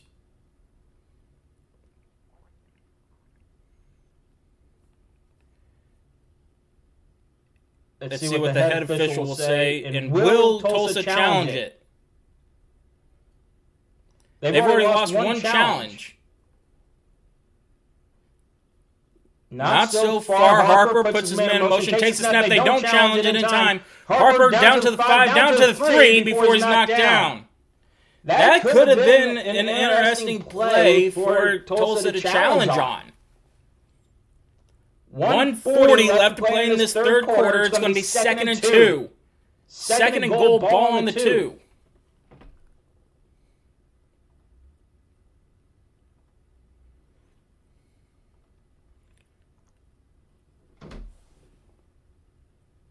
So Harper, again having a great night for his first game with the Freight. He just signed earlier this week. Takes the snap, busts a play again to Roberto. Harper into the end zone for the touchdown. Fishers off of another busted play. Roberto went one way. Harper spun around again like he did earlier in the drive, and it is a touchdown Fishers.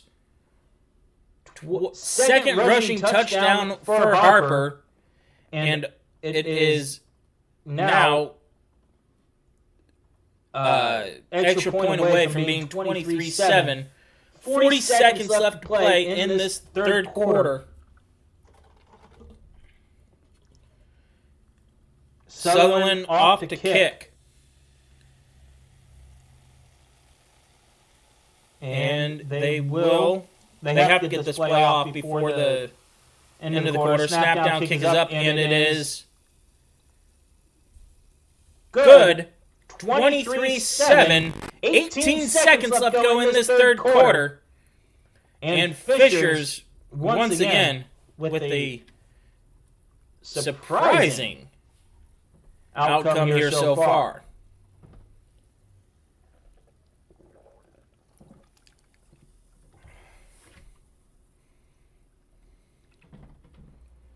And I'll probably watch that back.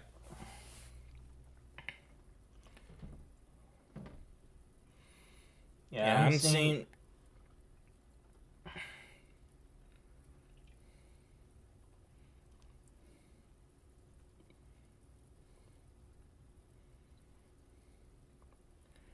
I'm seeing all kinds of stuff on Eli Mack.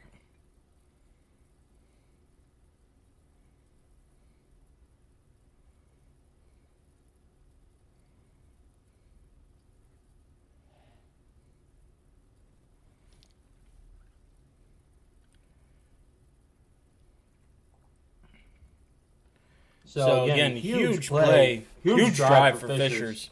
They get the interception once again, and they drive down the field to get the touchdown.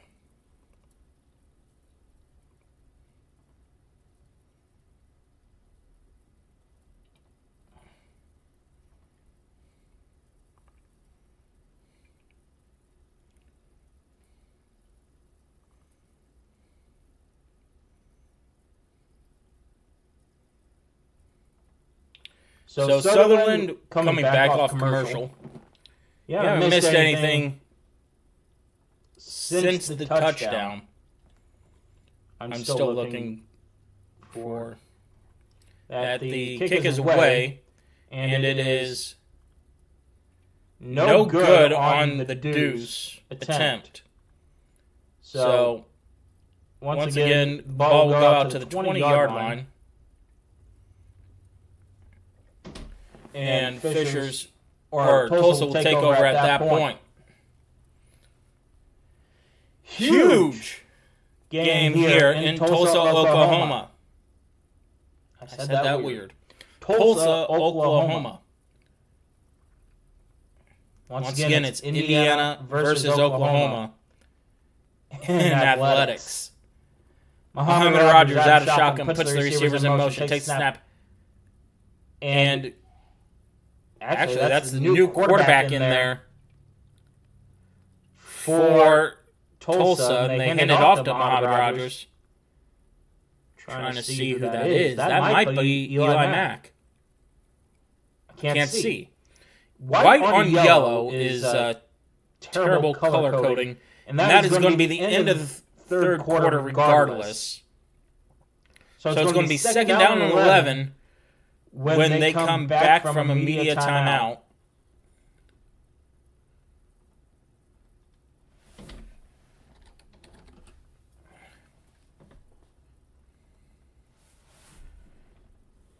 And we are in the final quarter of play.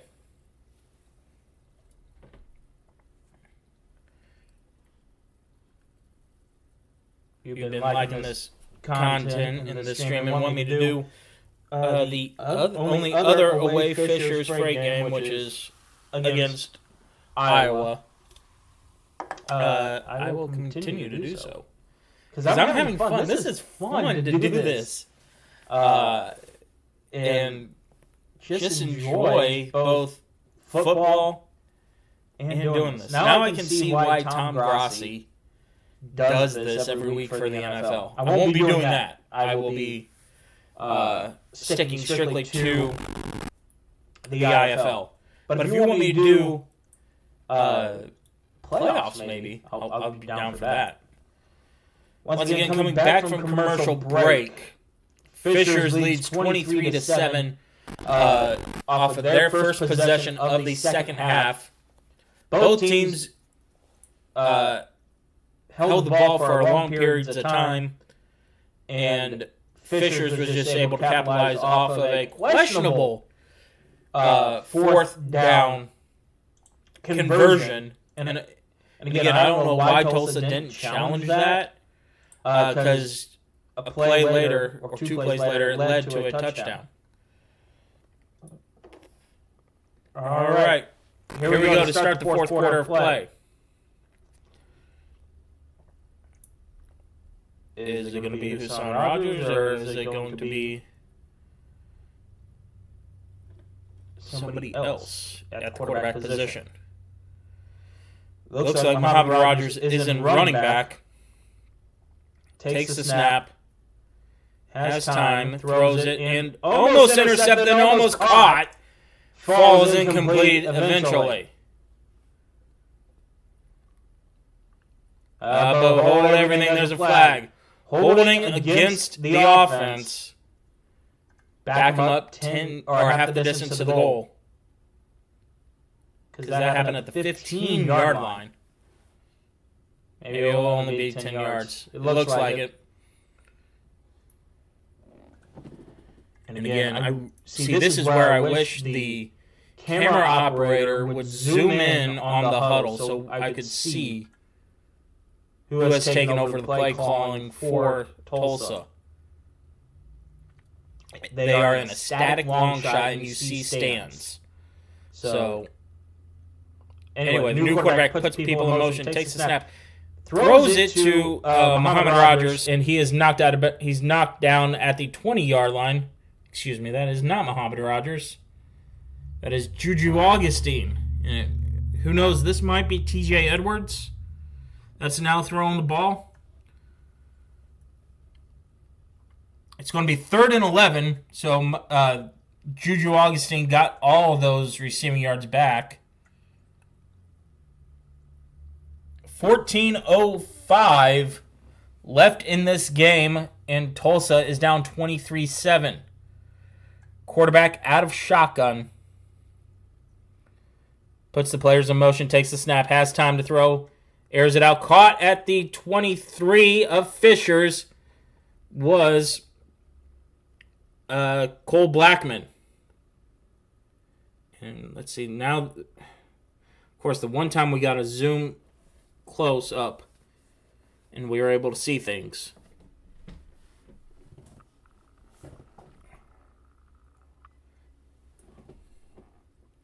Now it's definitely a double-digit quarterback.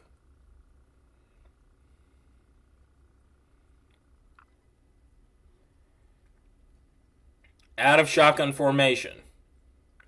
Puts the two receivers in motion, takes the snap, and is brought down behind the line of scrimmage.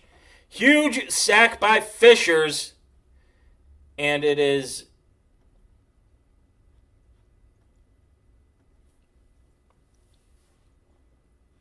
a huge loss on the play. And they're saying 1st and 10. Was that 4th down? It was. 4th and 11, so the defense gets another stop. I was so worried about Tulsa.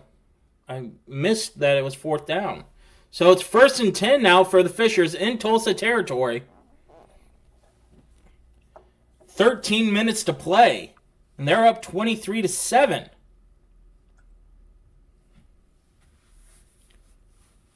This is getting interesting, folks. Harper out of shotgun. And he will put the receivers in motion, takes the snap, throws it, caught along the far sideline, is knocked out of bounds around the 20 is the JT Stokes. So a quick 4-yard pickup for the Freight.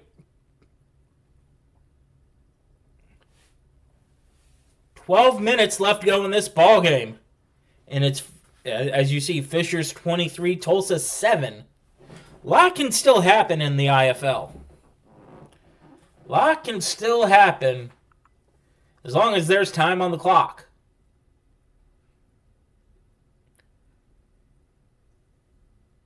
Takes the snap, hands the ball off, and up the middle, down to the 15, down to the 10. Breaks a few more tackles, and he's into the end zone, but they're going to say he was knocked out of bounds. Or no, they're saying touchdown. They could have said he was knocked out of bounds against the wall, and they are. The far referee has him down. But the scoreboard says 29.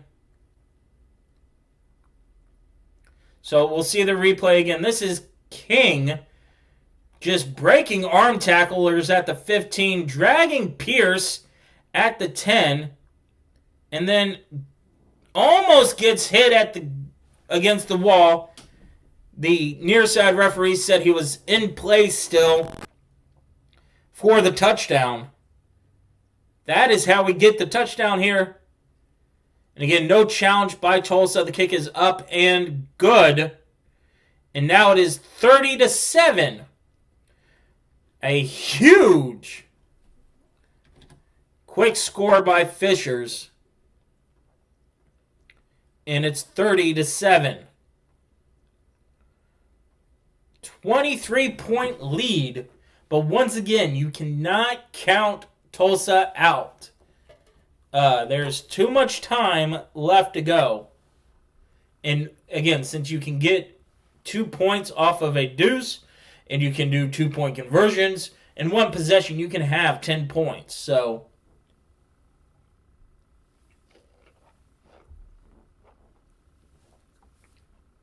but I don't think anybody had this. Going into tonight, I don't think anybody had Fishers up like this.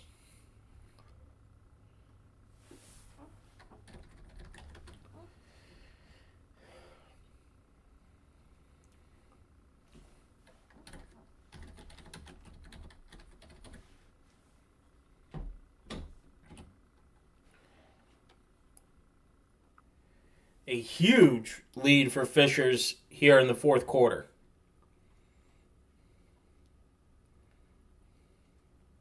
Okay, so now I'm looking and Fisher's roster is updated. Because I see Felix Harper here. So they are carrying 3 quarterbacks. Interesting. 10:58 left to go in this fourth quarter of play. Fishers leads 30-7.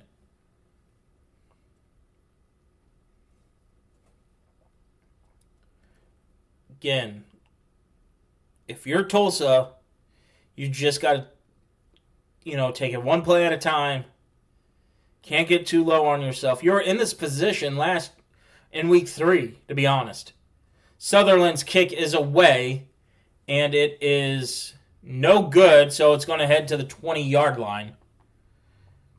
Again, I say no good. The deuce attempt was no good, so it goes out to the 20. No time off the clock either, so that's another bad thing against attempting the deuce. Again, I said it earlier in the first half. The over-under was 83.5, and the line was Tulsa by 8.5 for those of you who care.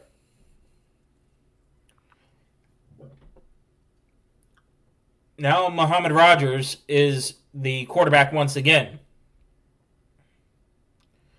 He'll put people in motion, takes the snap, has time, finds the receiver, and he's going to be knocked out of bounds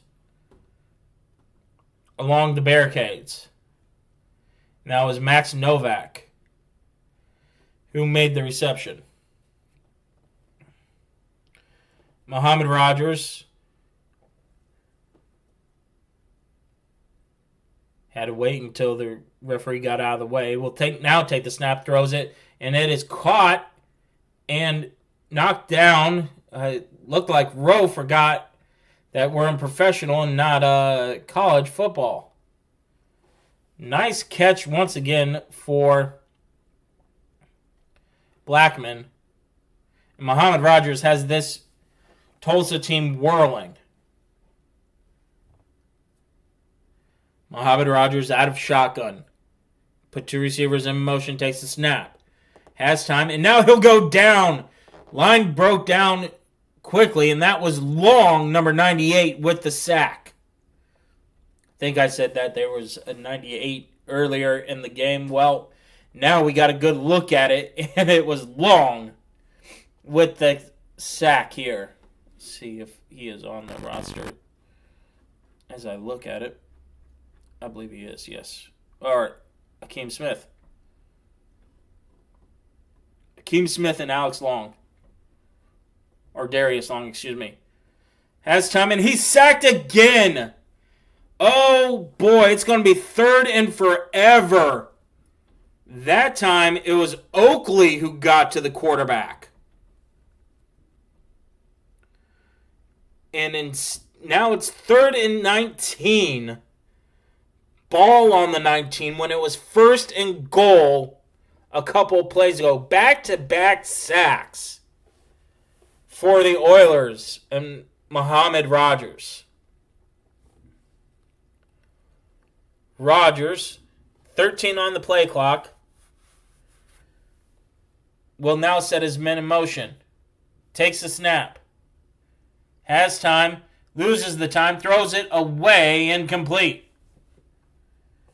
4th and 19 on the 19-yard line. You need points here if you're Tulsa, so of course you're going to go for it. You can't kick a field goal here. Not with 8 minutes left to go in the game. For those of you who are watching and listening to me simultaneously, we're at 7:53, 52, 51, 50 for the time sync. 4:19, 4th and 19, ball on the 19-yard line. Muhammad Rogers out of shotgun. You have Bundage in motion. Takes a snap, launches it, and it is caught. And he's going to be brought down at the 5. That is Novak unfortunately, short of the goal to go, and it is 1st and 10, and I didn't have that on Tulsa the entire time. I've been doing that a lot. I think that's one thing when I think back to this I need to be better at, is to move that football to who has possession. So 7:24 left to go. Fisher's up by 23. And you think Coach Wooten will take all the time he can. And the quarterback, again, great first game for Felix Harper. And he's been in the IFL for a couple of years. But Felix Harper, first game for the Freight. Great performance, and he'll just sneak it out of the end zone. He's at a 10 and almost to the 15. He almost picked up a first down, pickup of 8. And that's not Harper. So Felix Harper will exit the game. And instead, it's Espinoza who enters the game as the backup quarterback. And Espinoza is savvy as well. Vincent Espinoza. I'll get his bio here, maybe. I know he played for the Sugar Skulls earlier in the year. Takes a snap, hands the ball off, 20, 25, and into Tulsa territory is King. So let me go ahead and go back and read you the transaction report from for Vincent Espinoza if I can. I cannot, unfortunately. Espinoza out of shotgun. Puts men in motion, takes the snap, fakes the handoff, keeps it himself. He's to the 20, and he gets shuffled out of bounds, but there's a flag down near the line of scrimmage. This one's coming back. Holding against the offense.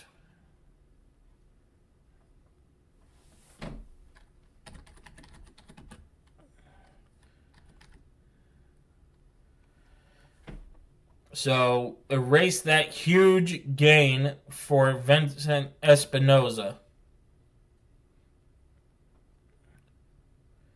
Let's see, no.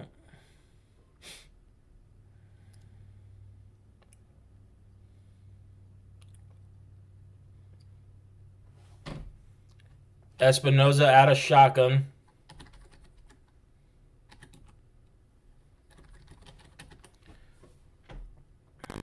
Takes the snap, has time, airs it out deep, and it is incomplete. 2nd down and 20. Okay, I found the transaction report for Vincent Espinoza and Garney Sloan. Espinoza is a IFL veteran who has a wealth of experience at the quarterback position for the remainder of the season. He has played with Tucson, Bay Area, and Tulsa in Iowa, among other teams. So, again, another one of these players that Coach Wooten has had great experience with. Espinoza takes the snap, breaks out of containment, and he gets up to the 17-yard line on 2nd and 20. So it's going to be 3rd and 18. Ball on Fisher's 17-yard line. They gave him 2 yards, but the scoreboard only gave him a yard. Again, Espinoza was the quarterback that led the comeback against Green Bay last week, including that Hail Mary pass at the end of regulation. Espinoza out of shotgun, takes the snap. No pressure against him, now launches it. JT Stokes caught, but he's short of the line to gain. He's in Tulsa territory, but it's going to be 4th down and pickup of 10, so 4th and 9 on the 23-yard line. And it looks like Espinoza is staying out there with the rest of the offense. And now we'll have the kicking team come on. And again, Sutherland will pick up where he wants this ball to be placed at. And again, he picks middle.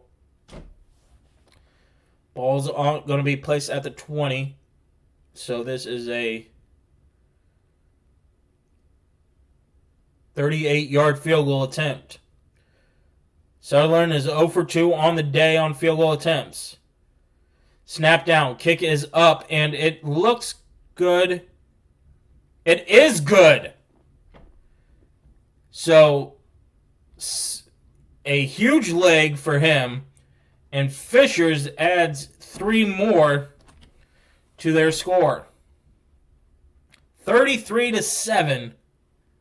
Sutherland finally found middle pipes, or down the middle of the pipes for this one. 2:40 remaining in this ball game. It is 33-7. Fishers ahead of Tulsa.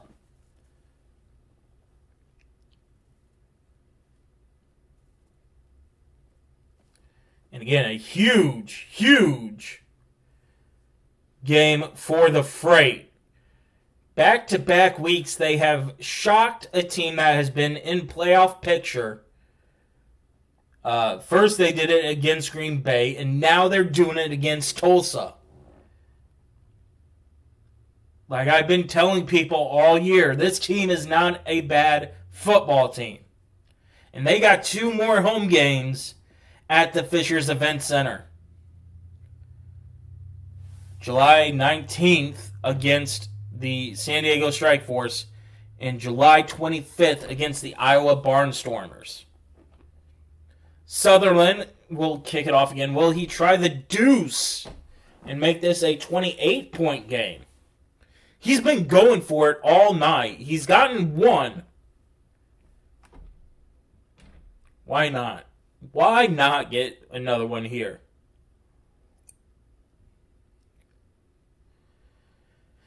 Sutherland has the ball teed up. Everybody is touching the back wall. And Sutherland will put this in play. Not a deuce attempt. It goes all the way to the end zone. Is that a rouge? No, it's just a touchback to the 5-yard line. Can't remember if it is a rouge or not, if the player never touched it. No time off the clock. Ball goes to the 5-yard line. 33-7 the score. And Muhammad Rogers is going to be taking the quarterback snaps again. So clock has started to wind. We are at 2:30 left to go in this ball game. Muhammad Rogers with his heels on the goal line. Puts people in motion and will take the snap. Has time, launches it deep, caught on the screen, and knocked out of bounds around the 7-yard line. So a gain of 2, maybe 3 if they give him the 8. Clock continues to run as we're at the 2-minute mark. Remember, in the indoor game, it is the 1-minute warning, not the 2-minute warning. So clock continues to tick as we get closer to that 2-minute or 1-minute warning. Second and 8. Ball on the 7. Muhammad Rogers takes a snap, has time, now scrambles outside. He is knocked down at the 8, maybe 8.5-yard line. A huge play by the defense. And that is number 24, Tamar Hart. First time we've called his name tonight. And it looks like Tulsa might be content with taking this all the way down to the 1-minute warning. 18 on the play clock. 109, 8, 7, 6, 5, 4, 3, 2, 1. And we have hit the 1-minute warning. Fishers leads 33-7 1 minute to play here in the fourth quarter.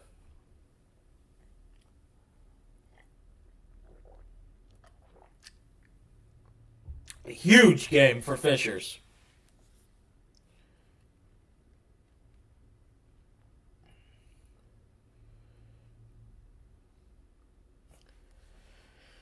Oh, and so Tulsa is throwing out footballs.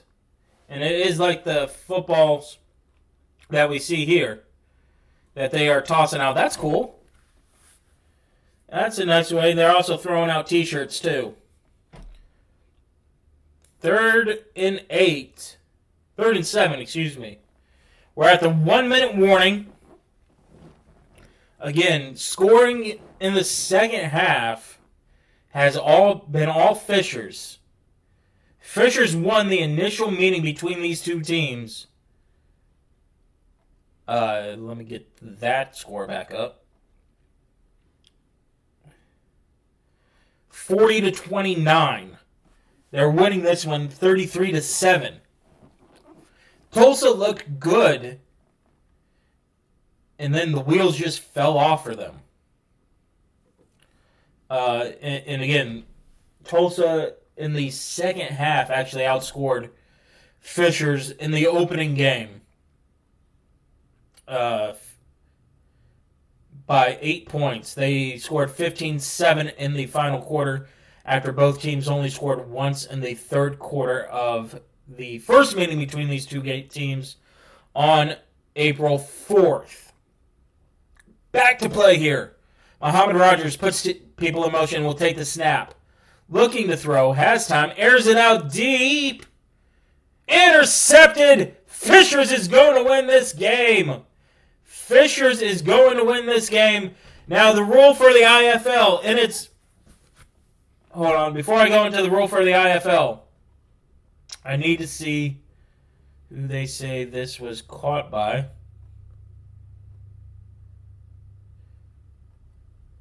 It was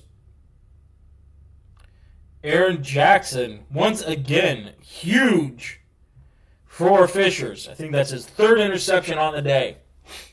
So the rule for the IFL. To keep the clock running, you need to have positive yards. You cannot just simply kneel this out. So Fishers has to still run meaningful plays here, but they're going to escape Tulsa with a huge victory. They're up 33-7. They just have to gain a single yard twice, and they got this. Espinoza under center. And he will just take the knee. Okay, so you can knee this out.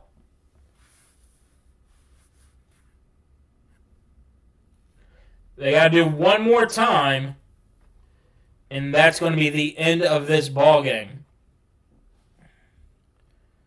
They got to kneel this out one more time, but Fishers is going to move to 4-9 on the year, while Tulsa falls to 7-6. A huge game for Fishers. They get a bye week heading into the 4th of July, and they will play Iowa on July 12th. So 2 Saturdays from now, they'll face Iowa again on the road, but Fishers has officially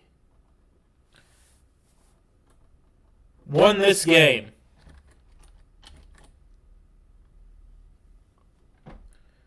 That is huge.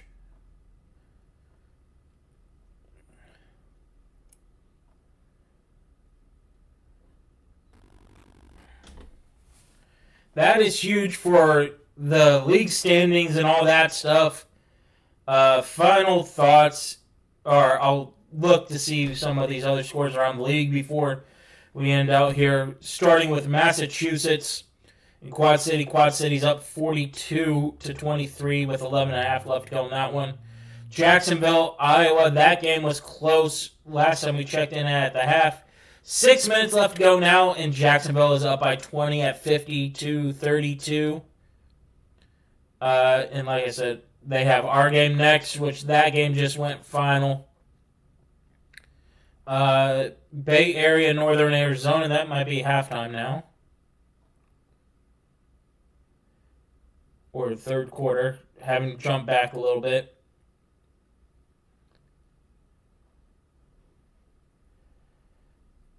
But yeah, I mean, this was a huge win for Fishers. Again, I don't think a lot of people thought that this would happen. So being able to get that, yep. So it looks like they're at halftime of that one. So I want to see if I can the score. No, can't do that for the Wranglers and the Panthers. Bay Area and Arizona. They're at the half, and Arizona leads 27-14. So those are your scores around League One final time. The final here, Fishers 33, Tulsa 7, a huge win for Fishers. I am going to be doing this next one against, or when Fishers takes on Iowa